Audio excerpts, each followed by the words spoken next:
আমি এই মুহূর্তে আমাদের বিমানবন্দর শাটল সার্ভিসের শুভ উদ্বোধন ঘোষণা করছি। আপনারা জানেন, একটি আন্তর্জাতিক বিমানবন্দরের মান শুধু তার অবকাঠামো বা প্রযুক্তির উপর নির্ভর করে না, বরং নির্ভর করে যাত্রীদের প্রাপ্ত সেবার গুণগত মানের উপর।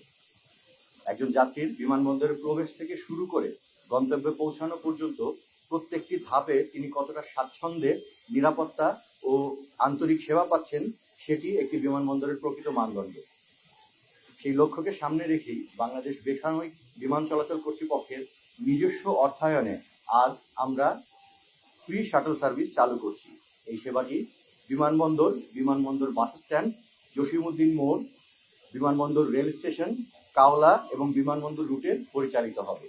আমি বিশ্বাস করি এই সেবা চালুর ফলে যাত্রীরা বিনামূল্যে দ্রুত, নিরাপদ ও স্বাচ্ছন্দ্যের সঙ্গে চলাচল করতে পারবেন। বিশেষ করে প্রবীণ নাগরিক, নারী, শিশু এবং শারীরিকভাবে অসুবিধাপ্রাপ্ত ব্যক্তি এবং ভারী লাগেজ বহনকারী সম্মানিত যাত্রীদের জন্য এই উদ্যোগ অত্যন্ত সহায়ক হবে। একই সঙ্গে ব্যক্তিগত যানবাহনের ব্যবহার কিছুটা কমবে, যানজট হ্রাস পাবে এবং বিমানবন্দর এলাকায় আরও সুশৃঙ্খল পরিবহন ব্যবস্থা গড়ে উঠবে। বাংলাদেশের বিমান চলাচল খাত বর্তমানে দ্রুত এগিয়ে যাচ্ছে। সেই অগ্রযাত্রাকে আরও গতিশীল করতে বেবিচক একের পর এক উন্নয়নমূলক এবং যাত্রীবান্ধব উদ্যোগ গ্রহণ করে চলেছে।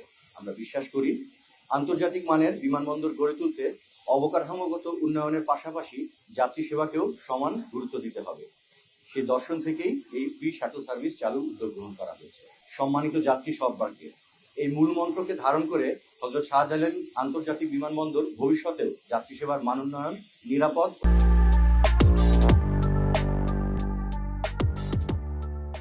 ও স্বাচ্ছন্দ্যময় ভ্রমণ নিশ্চিতকরণ এবং আন্তর্জাতিক মানের সেবা প্রদানে নিরলসভাবে কাজ করে যাবে।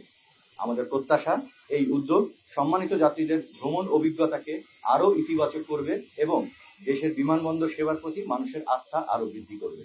পরিশেষে এই উদ্যোগ বাস্তবায়নে সংশ্লিষ্ট সকল কর্মকর্তা কর্মচারী, হযরত শাহজালাল আন্তর্জাতিক বিমানবন্দরের প্রশাসন, সংশ্লিষ্ট অংশীজন এবং আমার গণমাধ্যমের বন্ধুদেরকে আন্তরিক ধন্যবাদ জানাই।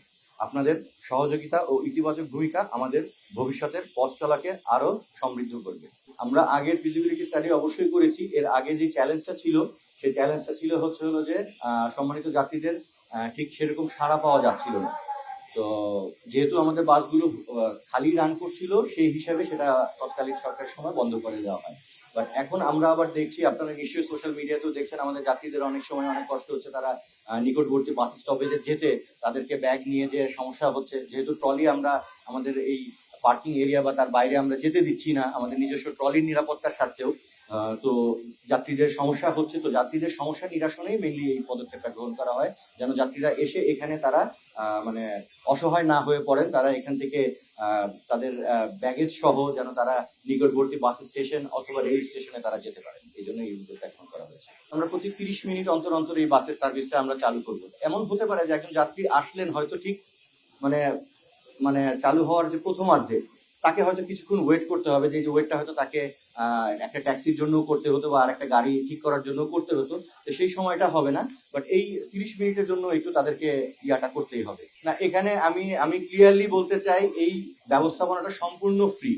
এখানে যদি কেউ কোনো বকশিস বা কোনো অর্থ দাবি করে, অবশ্যই আমাদের নলেজে আনবেন, আমরা যথাযথ প্রশাসনিক ব্যবস্থা তার কাছে গ্রহণ করবেন। যাত্রী সেবার জন্য এই বাসগুলো করা হয়েছে, ঠিক আছে। আমার যেমন আপনারা এখন দেখছেন, এখন কিন্তু যাত্রীর চাপটা কম, এখন ওই পরিমাণ যাত্রী আসছে না। আবার একটা সময় যখন সকালের প্রথমার্ধে, দিনের প্রথমার্ধে যাত্রীর চাপটা অনেক বেশি থাকে, ওই সময় কিন্তু যাত্রী তখন হয়তো বাস একটু রেগুলার ফ্রিকোয়েন্সি চাইতে একটু ফাস্টেস্ট ওয়েতে ওটা তখন মুভ করবে। যাত্রী আমার হয়ে গেছে, তো যাত্রী যদি হয়ে যায় তাহলে আমরা বাস ছেড়ে দেবো, সেক্ষেত্রে আর আধা ঘন্টা ওয়েট করার সুযোগ থাকবে না।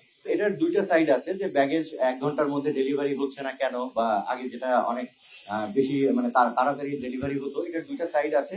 একটা সাইড হচ্ছে হলো এয়ারলাইন স্পেসিফিক, বিকজ আমাদের সাথে কিন্তু আমাদের এই বিমানবন্দরে ন্যারো বডির বিমানও আসছে এবং হোয়াইট বডির বিমানও আসছে।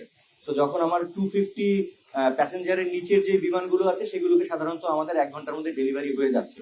কিন্তু যখন 250 প্লাস, টু সাম এক্সটেন্ট এটা 280, 300 প্লাস, 400, 415 এবং 450 ক্যাপাসিটির বিমানও আমার এখানে আসছে। যখন এই বড় হোয়াইট বডির বিমানগুলো আসছে, তখন কিন্তু আমাদের এই ব্যাগেজ ডেলিভারির জন্য এই সময়টা আমার 1 ঘন্টা ক্রস করে যাচ্ছে, 1.5 ঘন্টা, টু সাম এক্সটেন্ট 1 ঘন্টা 40-45 মিনিট পর্যন্ত যাচ্ছে। তো তো আমাদের কিন্তু বর্তমানে ওয়াইড মানে ন্যারো বডি বিমানের চাইতে ওয়াইড বডি বিমান আসার সংখ্যাটাও গতবারের চাইতে বেড়েছে। তো সেক্ষেত্রে আমাদের ব্যাগেজ ডেলিভারিটা এই বিমানের ক্ষেত্রে যাত্রীদের ক্ষেত্রে তাদের একটু ডিলে হচ্ছে। আর প্যারালালি আরেকটা জিনিস, আমাদের এই ব্যাগেজ সার্ভিসটা হ্যান্ডেল করে আমাদের জেনারেল হ্যান্ডলিং এজেন্ট হিসেবে বিমান বাংলাদেশ এয়ারলাইন্সের যে হেল্পাররা তারা করছে। তো তারাও এটার ব্যাপারে অবগত আছে, তাদের কিছু হেল্পারের সংকটও আছে। এই ব্যাপারটা বিমান কর্তৃপক্ষের নজরে নিয়ে আসা হয়েছে এবং তারা এটা দ্রুত নিরসনের চেষ্টা করছে। এখন আমার 60-65% প্যাসেঞ্জার বা ব্যাগেজ হচ্ছে হলো আমার দেখা যাচ্ছে 1 ঘন্টার মধ্যে ডেলিভারি হচ্ছে। অ্যারাউন্ড 20-25% ব্যাগেজের মতো আমার 1.5 ঘন্টার মধ্যে ডেলিভারি হচ্ছে। সো রেস্ট 5-7% ব্যাগেজ ডেলিভারি হচ্ছে হলো মানে 1 hour 30 minutes ক্রস করে যাচ্ছে। এটা হচ্ছে চোকস অন থেকে বিমান পার্কিং এর।